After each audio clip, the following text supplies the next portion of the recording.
All right, guys. You can ask questions. I can ask questions. We can both answer them. So it is time. This is none other than the famous Dr. Perlmutter, who's in Florida. Thank you, And dear. we're just comparing views. He's got palm trees. I've got fir trees. But we're both fortunate to be able to look at water. All right. So here's one. Here's someone saying everyone's working from home and everyone's having issues with tech today. So it wasn't just us. Now, Oh, that's true. It's get ready for it. It's going to be there'll be a lot of tech issues. That's for sure. yeah.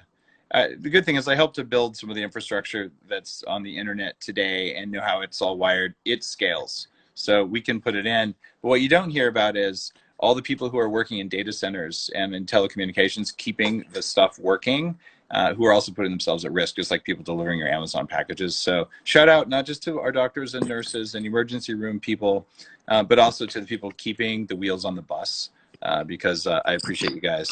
Besides network engineers are just cool. I just have to say that. All right, here we go. Colloidal silver, best way to use it for the virus. Dr. Perlmutter, what say you about colloidal silver? Oh my gosh, that's our first question. Well, that's one I'm of them going to anyway. say, it's just I'm going to take, if this is play or pass, I'm going to go pass on that. You gonna Truthfully, go pass I on it? think there's, I think there's a lot of interesting talk about colloidal silver. The truth of the matter is I haven't really seen good data. So I'm going to play or pass. I'm going to pass. All right, good deal. I'm going to say it's broad spectrum antimicrobial. It's probably a good bet, but we don't have data that says it's certainly a good bet, and that's a big difference. Also, I'm not a licensed doctor, so there you go. Do I like the idea of misting myself with colloidal silver before I get on an airplane? Actually, I do that anyway, whether or not there's a virus going around, because I don't like to get sick, and I fly all the time. I also, as soon as I get off an airplane and I get wherever I'm going, I take off whatever shirt and pants I was wearing, and I put them off to the side. Yeah, and those go straight in the laundry. And so I basically like quarantine my clothes because airplanes are disgusting. They're horrible and disgusting, whether or not there's a new virus around. All right. So, and if you guys don't know just the incredible work that David Perlmutter's done, go, hey, Lise. Saying hi. This is one of the guys who's really looked at what food does to your brain and has just written a new book called Brainwash, but you've certainly seen his books about gluten and grains, and just drperlmutter.com, or is it drperlmutter.com, yeah. drperlmutter.com. Yeah. So he's been on the show 3 or 4 times and has endorsed my books. I've endorsed his. Just one of the people I know and trust. All right. Question from Off Vibes. Why do we think young moms, etc., are being put in the ICU from the virus? Do you have any thoughts on that? I know we talked on the show earlier. I don't think that there is a specific reason that young mothers are put in the intensive care unit, except for I think what we're seeing now is, unfortunately, there are triage decisions being made whereby some people whose likelihood of recovery is lower, as in very older people, versus people who are in a position where they are responsible for others. And that, there's an interesting section in the New England Journal of Medicine just yesterday about this idea that there needs to be some, decision-making. Very, very challenging, difficult decisions are being made. So we do know that women have a significantly lower risk this time around of having this virus be a problem in comparison to men. Why that is, we don't know. We know that immune systems are very different, such as the XX and the XY chromosome array. Now, if you guys like this kind of answer, I appreciate the hearts and the thumbs ups and all that sorts of stuff and sharing it with your friends. I think that's a real answer. And Dr. Perlmutter, we also talked about how people are oftentimes not as healthy as they think they are, especially in the U.S. If you're eating regular inflammatory oils and you think I'm doing all right, well, you may not be where you think you are, and I think that may be a part of it. Yeah, in fact, some of the data right now indicates that there are a lot more younger people in America being hospitalized with coronavirus between the ages of 20 to 58. And, people say, gee, why would that be? Because, these people 20, 30 years old, they are healthy. But I'm sorry to report, the reality is that the youth of America are not necessarily healthy. We rank in America, at least, 46th in terms of healthcare on the global scale, with very high rates of obesity. And so we're not really super healthy as it relates to so many chronic, degenerative conditions, high rates of obesity, high rates of diabetes, which we know are associated with worse outcome as it relates to coronavirus. So this is a real call to younger people to take the preliminary information about distancing themselves very seriously. That's your best defense in a situation where we don't have an offense. Here's a question coming in. What about immunity if you get COVID? This is also something that you guys want to listen to the podcast. I'm going to get it out for you hopefully within the next 48, 72 hours. But what do you think about that? Is it likely that you'll be immune? This is a very interesting question, because what we now understand about this virus and how aggressive it is it has the ability to hijack what is called interleukin-1 beta, a very important part of our immune system. We know that people who start off with low levels of this interleukin-1 beta have a worse outcome. British researchers are now looking at giving interleukin-1 beta to help bump up the immune system intranasally for people. But when you get the virus in some people, it lowers your IL-1B and makes you even more at risk for a bad outcome. So, all of the things that affect your immune system are things that we should think about. And most importantly, understand that the immune system is regulated by your gut bacteria. And that takes us right back to talking about food. All right. Speaking of that, we've got another question here. What are the specific foods or supplements you would look at right now to shore up your immune system? The most important supplement I think that you can take for your immune system would be sleep. And I think so very underrated, but yes, not getting enough sleep is devastating to your immune system.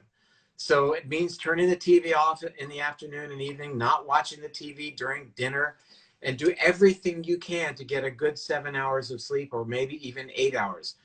In terms of taking supplements, I think there's good data that in terms of your immune function, vitamin D and zinc are good choices. And as you and I talked about on our podcast earlier today, this fisetin, Fisetin, is, I think, something we should think about in terms of allowing our aging immune system to become more youthful and more functional.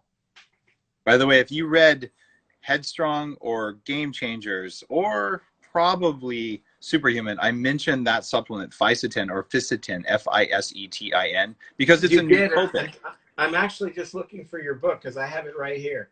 Nice. It's definitely one of those things that you probably want to have on hand to make your brain work better and for anti-aging purposes. And I fully support what Dr. Perlmutter is saying here about, hey, taking it now is probably a good thing to do. And this is, we've got to work on defense. We don't have anything on offense really that's available to us. So we got to work on defense. That means immunity. And when we talk about immunity, we're talking about our gut bacteria. Mm-hmm. That's our most important line of defense. It regulates our immune response and regulates inflammation. So eat the good prebiotic fiber foods like garlic, onions, leeks, broccoli, a Jerusalem artichoke if you can get it. Take a prebiotic fiber that you can get online or at the health food store. This is the time to be thinking about your medications that might be damaging your gut bacteria, like acid blocking drug that a lot of people take and may not necessarily need. One of the questions I think I just saw was, where do you get fisetin? And you were spelling it wrong. Person who asked the question, it's F-I-S as in Sam, E-T-I-N, generally made from, extracted from strawberries, but really got a lot of cool data about it in terms of rejuvenating immune function. Another question, let me just ask this. What's the correlation with COVID and sense of smell? Yep. Interestingly, there's been some reports of loss of sense of smell as being the harbinger for this having further symptoms. Not exactly sure why, but it may be that, the cilia, or rather the nerve endings in your nose that are involved in transmitting scent to the brain might be colonized with the virus and then lose their function. Sanjay Gupta, I think, was one of the earliest to call that out, and something to think about. So one of the things that we talked about on the podcast that is not yet on Bulletproof Radio that we're going to post as soon as humanly possible was feeding your microbiome. And someone here says inulin, which is one of the prebiotics. In fact, it's the Of one course. that I use in the collagen bars for Bulletproof. That one makes them bloated.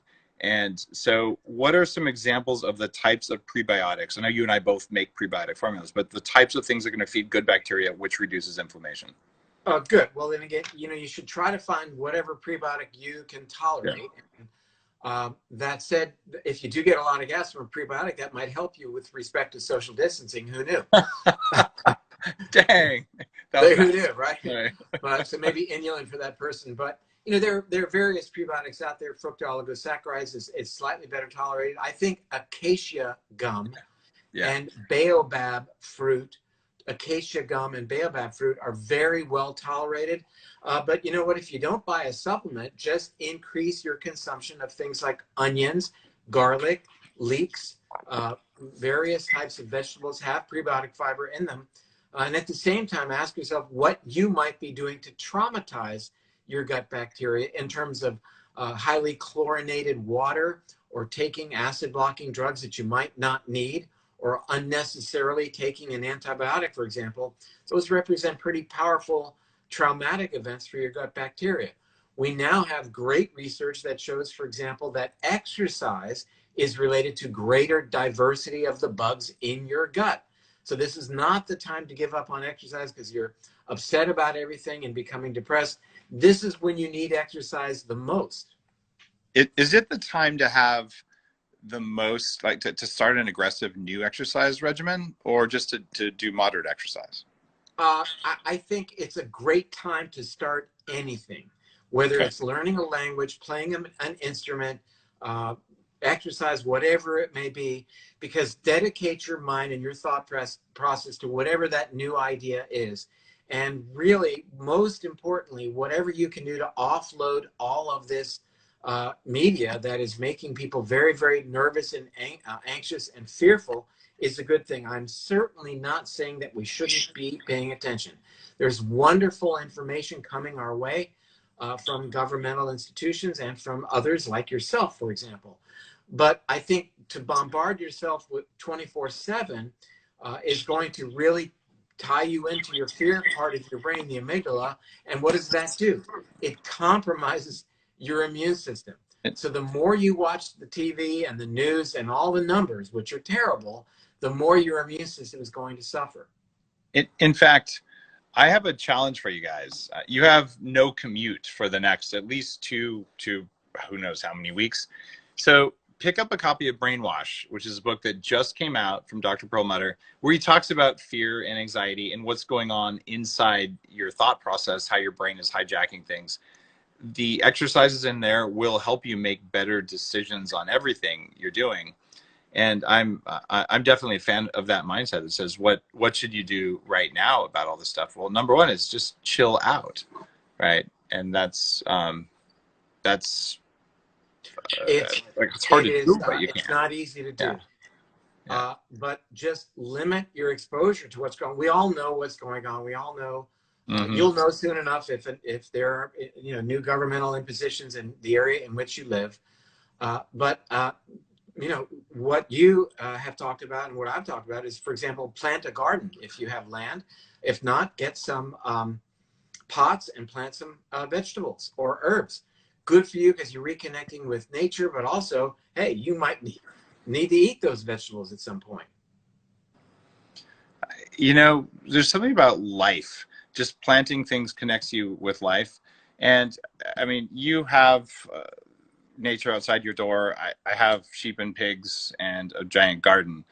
So that's not typical though. But everyone here, you can have a house plant or two. And if you look around, there's even a few posts on my site about which ones filter air, which ones NASA likes. But you don't have to get those. Any plant. And food bearing better. Grow some oregano. Grow some rosemary. Those things actually have antiviral and antibacterial properties. They're good for you anyway, anti-inflammatory. So, but when you do that, there is something about caring for a plant that is just deeply relaxing.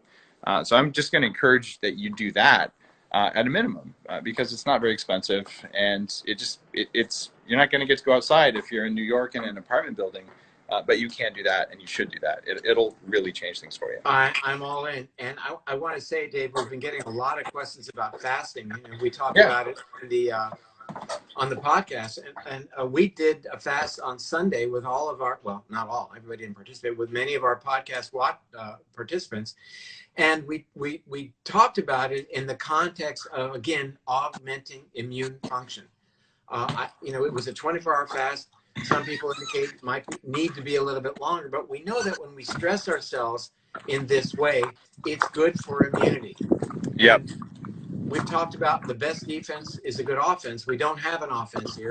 So it's all about defense. It's all about preparing our body's immune system to be as robust as it possibly can be. Hi, Cedar.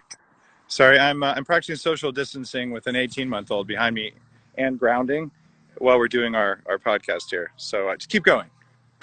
No, I'm with you. I should probably go outside and show you what my project has been, but because we've been tearing out the yard to plant eggplant, kale, and you name it. Yeah, it's. I mean, in terms of putting your, living your word sort of thing. This is the stuff. Yeah, I'm grateful to be able to live here. It's a pain in the butt to live in the middle of nowhere, but you can plant a plant. You can do those basic things, and that is going to make you feel better. Yeah, and I will say one other idea that we have been looking at, and that is moringa. I don't know how familiar you are with moringa, but oh yeah, I love moringa. In terms of inflammation, immunity, and also specifically as it relates to the lungs. So moringa is available still online for all of your listeners and people who follow you. I'm sure you can find it online along with fisetin, vitamin D, and zinc, although I think the zinc may be pretty hard to come by at this point. Yeah, all the vitamin C's are, but N-acetylcysteine, alpha-lipoic acid, those are very powerful and worth taking, I believe. Yeah, and I would say that there is a pathway whereby they work, the NRF2 pathway, that we can augment by even broccoli sprouts. So people can get broccoli seeds, sprout them for whatever it takes, a couple of weeks. That's a great way to augment, to reduce inflammation and enhance immunity through this pathway called the NRF2 pathway. But I really want to say that the biggest issue right now is to calm down, because the more fearful you are, the more you are compromising your immune system, and that is exactly what you don't want to do. Wow, I'm wondering why that dog looks so green. Dinosaurs. Yeah. Sorry, keep going. No, again, so really, the sleep hygiene is such an important thing in terms of blue light exposure from your screen, and just limiting all that goes on after supper. Yeah, we're seeing a run, surprisingly, at True Dark, the glasses company that I started, on the glasses you wear during the day for screens, because people are spending way more time on screens, and then sleep is more important. So it's kind of funny. There are some businesses, the ones that make you stronger, they're doing okay right now as long as they're based on e-commerce. And if they're in real time, do everything you can to support a local business that's supporting your health, if it's even still possible for you. I highly recommend that. And on that note, David, it is time for us to end our Instagram live. Thank you. You're at drperlmutter.com. You guys go to iTunes, subscribe to Bulletproof Radio, and you're going to get this episode that contained all the stuff we talked about in a lot more detail. And I look forward to seeing you there. Bye, Dave. Bye to all your audience. Thanks for having me.